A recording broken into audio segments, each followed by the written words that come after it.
Ei, Jesus, ele veio para você. Olha o que diz aqui em Lucas, capítulo 5, versículo 32. Eu não vim chamar os justos, mas sim os pecadores ao arrependimento. Às vezes você já passou por tanta coisa na tua vida, você já desagradou tanto a Deus, que você acha que Ele não é capaz de te perdoar.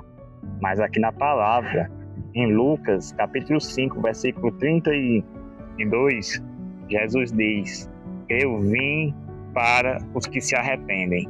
Ei, se você se arrepender verdadeiramente, Ele te perdoa. Ele é capaz de perdoar. Não importa o que você fez. O importante é que Ele veio para te dar vida, e vida com abundância. Se tu quer essa mensagem, já declare nos comentários: eu tomo posse dessa palavra.